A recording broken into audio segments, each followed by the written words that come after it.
Hello, today for you I've got Dunu Titan S, new affordable single dynamic driver in-ear monitors that I have a really high hopes for. Because long time ago, it's almost 7 years ago, Dunu released models that became a huge bestseller, and of course I am telling about Titan 1. And they took a good dynamic driver with titanium coated diaphragm and incorporated into semi-open shells. It was a really innovative design approach that time, and they created models that sound really engaging but at the same time detailed, and it had affordable price, so it became a big seller at that time.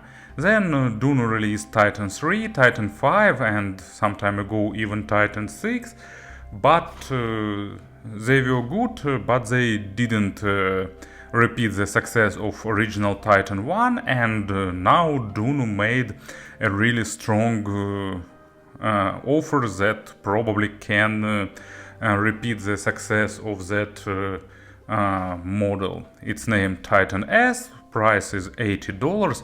I will add links to the Hi-Fi Go shop in the description where I've got them from. And actually let's have a closer look. So, as you can see, package is small, looks fancy, typical for recent Dunu offers. There is a photo of this model, looks pretty stylish, and on the back side they printed technical specifications. So 11mm driver with polycondensated crystal polymer diaphragm, high density zinc alloy shells, 32 ohms of impedance, 110 decibels of sensitivity, high purity hybrid cable. So as you can see, a lot of good all features and stuff is really good, and it looks really promising. We actually live in great times for in-ear monitors, because for recently low price you can get really lot of advanced technologies. Let's go inside of this box. Here is the main box, and inside you'll get a big case. Pretty unusual, actually, kind of flat, and earphones inside. And here we'll probably get some extra accessories, but set will be pretty predictable. Kind of warranty card and different sets of tips. Gray silicons. What else we've got?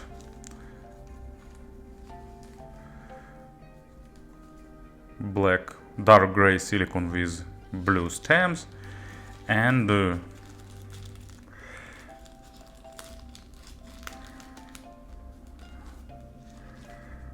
black with red.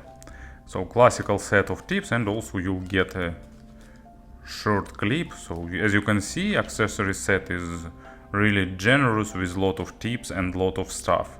Design, of course, became one of the biggest attention grabbers for this model, because Dunu managed to create a pretty futuristic industrial design that combines unusual shape with good material. That zinc alloy feels really solid, slightly heavy, but model has a pretty good wearing comfort. So as usual, it's a smart idea. If you make something with sharp edges on the outside, inner part should be smooth and rounded. And of course Titan S became a good example of that approach. They have a pretty extended spout, slightly above average, but sound isolation is only average, because here is a pretty big pressure relief opening, and they thought all small nuances and details. Even this screw looks pretty fancy. There is of course a lip for holding the tips and a protective grill, so all that aspects are on their places.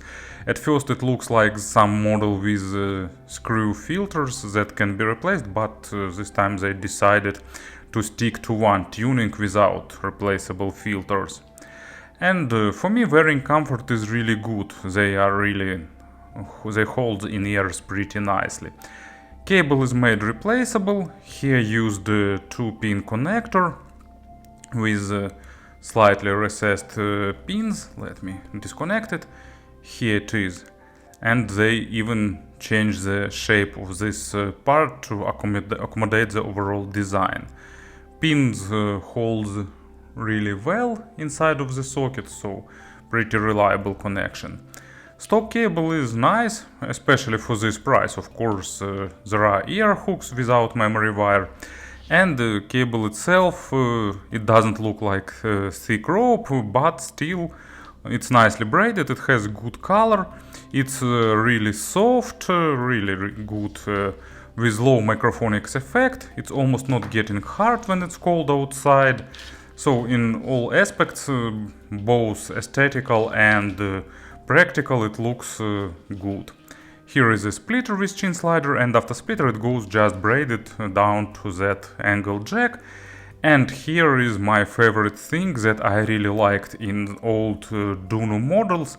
This rubber tongue is really helpful for cable organization, because you can really fast wind it this way, and then in few seconds just connect it, and that's it. Really comfortable and neat way of cable organization. So as you can see, in all exterior aspects this model is pretty great, and let's talk about the sound. I gave them 48 hours of burn-in, but sound didn't change much, so don't spend time doing that. Better try some experiments with tips. I like this with blue center most of all, but of course it's a matter of preferences, and highly likely that you like some others. As a player, for example, I will use FIO M17. I told that it will be an often guest on my table in near future, so I continue this. And in terms of design, actually yes, new Titan S really continues the idea of Titan 1. Spacious open sound with wide stage and with dynamic nature, but at the same time slightly focused on the micro contrast, giving a slight boost to the micro detalization and resolution. But let's talk about the sound step by step. Bass goes pretty deep, maybe not to the maximum depth, but pretty deep, but at the same time it's boosted just slightly. It's not a bass heavy model, but small elevation of low frequencies is present. I've read in the internet suggestions that if you want to boost the deeper bass, you can close these vent holes, both external and internal. I did try that, but to be honest, I didn't like the result. It definitely boosts lower bass, but it became less controlled and it starts shadowing mids. So it goes against that idea that Dunu put into the tuning of this model. Pretty good resolution for the affordable dynamic drivers, not maximum and not as dry as typical balanced armatures, but slightly faster than traditional dynamic drivers, giving a nice punch and slightly highlighting small nuances and details. That gives that sense of hyper-realism, but at the same time, thanks to overall tightness, it's pretty pleasant with electronic music. Unless, of course, you want a really boosted low frequencies. In this case, of course, it's not a model for you. In general, it's not a model for those who need accented lower frequencies for pop music or for electronic music or something like that. But as I don't have too many such genres in my collection, I like them anyway. They have a good rumble, so even sometimes I'd like to get a bit more weight, still tightness and impactfulness is enough, and that compensates overall signature. And first example, it's my favorite Musica Nuda track Libera from album Banda Larga, and as the name of the album suggests, they have more instruments here, and this track is pretty complicated because of a lot of instruments is present, some deep kicks of drum, and of course acoustic double bass and many other things is present, and these earphones play it nicely. Of course they lacking a bit of realism comparing with more expensive models, but at the same time, thanks to proper detalization and boosted resolution, it sounds pleasant and impressive. And second example, it's Yello, The Race, good example of electronic music, at least to my taste.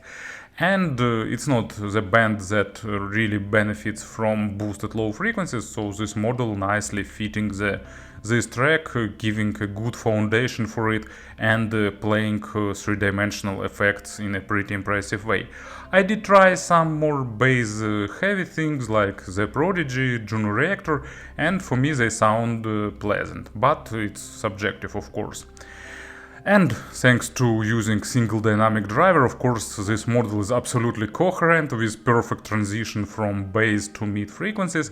And mid frequencies are actually nothing to talk about, not in a bad meaning, but because they don't try to do anything except slight focus on the micro contrast. It's really good balanced dynamic driver mids with proper resolution, slightly accenting small nuances and details, but not overdoing that, and they don't try to boost dynamics or add some weight, but if dynamics and weight is good in tracks, they will definitely represent it nicely. Upper mids are slightly boosted to add more sparkle, and that gives additional wow effect, making everything more clear and more impressive. With, for example, aggressive guitars, they be a bit more forward, and with female vocals it's also slightly moved forward, but not too much. Stage is pretty big, it's noticeably wider than average, and in depth it's slightly deeper than average. So it's more developed in width than in depth, but still sounds pretty spacious and with good positioning and layering. And model is in terms of criticalness to the quality of records, model is slightly above average, so it will benefit with better recorded material, but not too much, not too nitpicking here, but still better tracks gives better results almost any time. And first example, it's actually my most favorite album of Scorpions. Actually, I'm not a great fan of this band. I respect them. I understand their impact for the stage, for the hard rock, or actually probably not heavy metal, more of hard rock. Everyone likes their ballads. Many have first experience with girls accompanying by their ballads. But in general, for me, Scorpions is kind of doing all time the same things. And in 1999 they decided to try something really different, and that album Eye to Eye really impressed me because it was full of interesting experiments and interesting genre mixes. But then they decided that it was too brave and went back to their traditional style. And Skywriter is one of the greatest their tracks. I really like that introduction. I like the bridge. Well, I like everything about this track. And this model sounds really impressive thanks to that slight focus on the micro contrast, making everything more vivid, like adding slightly more clarity, so it just boosted this track to maybe not to the next level, but slightly boosting it and making it more enjoyable a little bit. And the second example, it's Slow Love Slow by Nightwish, one of the greatest ballads created. I like that dark cabaret style, I like dual vocals at the chorus. So if you heard this track, you understand what I'm talking about. If you haven't heard, just pause this video and go and enjoy it. Really good, and this model sounds also pretty impressive. So I told about slightly boosted female vocals, so you understand why this track sounds even greater with these earphones. Of course, some more expensive model will give you more nuances of acoustic bass that accompanies this track, will give you slightly bigger and more spacious stage with more nuances, but we're talking about $80 model, and for that price it's really nice. And treble, it's accented, so if you're really sensitive for the high frequencies, it's better to try this model before buying. And actually it reminds the original Titan 1, because they were also slightly on the brighter side of things. For me, Titan 1 was okay, and this model is also okay in terms of tuning. They have a slightly boosted lower bass, then they have a deep at the 6-7 kHz, small accent at the 8 kHz, and then drop after 10. So treble extension is slightly above average, not super extended treble unfortunately, but at the same time modern records usually have a lot of artifacts at the higher treble, so in the mass market model it's there is not much sense in creating super extended treble. But in general it's pretty nice, because it's dynamic drivers and they providing not super thin sounding treble with good amount of weight, and thanks to nice tuning they sound coherent and enjoyable. Of course there is not audiophilic layering, and overtone saturation is kinda basic, but still treble is nice, clean, and without some big issues. And first example, actually I decided to select not super complex track, but slightly more complex than average, since I've been loving you with a lot of overtones that goes to the treble area directly, and this model plays them nicely, lacking layering of course, but still sounding pleasant. And Smoke and Mirrors, it's like typical audiophilic track. I won't try to read the original name, but thanks they provided the translation, Game of Clocks, and this track is full of different percussions and other instruments that really saturates the treble area, and this earphone sounds normally. Not great, but normally. Of course, for such tracks you'll need something more expensive. But still, treble here is really good for this price tier. In terms of pairing, they require some player or digital to analog converter, but they play nicely even with smartphones. Smartphone won't show their full potential, but still sound will be pretty pleasant in general. And speaking about the comparisons, so probably main competitor that everyone will be comparing with will be Area 2 or 2021 version. Area is slightly more boosted on the low frequencies and slightly more relaxed, less focus on the micro contrast, and more overall not warm, but they are slightly warmer than this model. Not absolutely warm, but comparing to with Titan. Titan is slightly more focusing micro contrast and details. And for example, FIO FD1, it's definitely more monitoring, sounding drier and more focused on the micro contrast. There are a lot of models in this price tier too, but that's all the comparisons that I've did. And actually speaking about the classical Titan 1, I found my pair.